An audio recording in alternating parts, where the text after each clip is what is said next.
La Shahada. J'atteste qu'il n'y a pas de divinité en dehors de Dieu et que Mohammed est l'envoyé de Dieu. Voilà la récitation de la Shahada. Lorsqu'une personne se convertit à l'islam ou qu'un croyant est mourant, ils font tous les deux la même chose. Ils répètent la Shahada. Cette attestation de foi est le premier pilier de l'islam et représente l'unicité de Dieu et de l'annonce de Mohammed.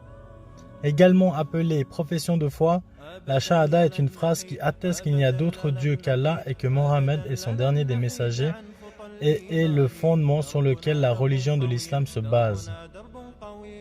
La Shahada doit être prononcée en toute sincérité. Par exemple, chaque croyant qui vient de se convertir doit avant tout prononcer la Shahada avec bonne foi avant d'entrer réellement dans l'islam. Il est donc nécessaire, voire obligatoire, de croire à ces paroles lors de la récitation de la Shahada. De plus, l'attestation de foi est récitée à l'oreille des nouveau-nés. Elle accompagnera ensuite le croyant tout au long de sa vie, au travers des 5 prières quotidiennes, mais aussi au moment de s'endormir ou encore pour se protéger du mal. La Shahada est également récitée par une personne mourante ou les personnes à son chevet. Il n'y a pas de formulation directe de la Shahada dans le Coran, mais plusieurs versets sont explicites à ce sujet, comme par exemple dans la sourate 4, verset 136. Je cite : « Ô les croyants, soyez fermes en votre foi en Allah et en son messager, au livre qu'il a fait descendre sur son messager et au livre qu'il a fait descendre avant. Quiconque ne croit pas en Allah, en ses livres, en ses messagers et au jour dernier, s'égare, loin dans l'égarement. » Ou dans la sourate 49, verset 15 qui dit : « Les vrais croyants sont seulement ceux qui croient en Dieu et en son messager qui par la suite ne doutent point. » De plus, on a pu trouver certaines pièces qui datent de 689 où la Shahada est inscrite sur des pièces de monnaie.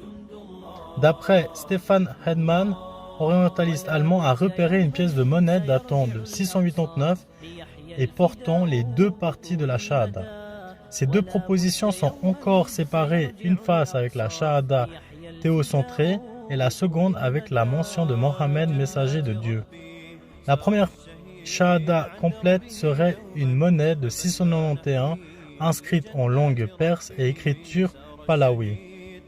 Son étude montre que la Shahada est la dernière étape d'un processus d'élaboration dont les premières étapes sont centrées sur la seule divinité.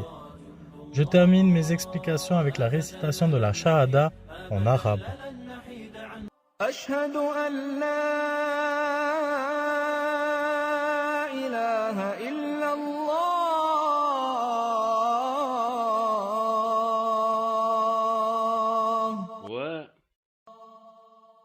أشهد أن محمدًا رسول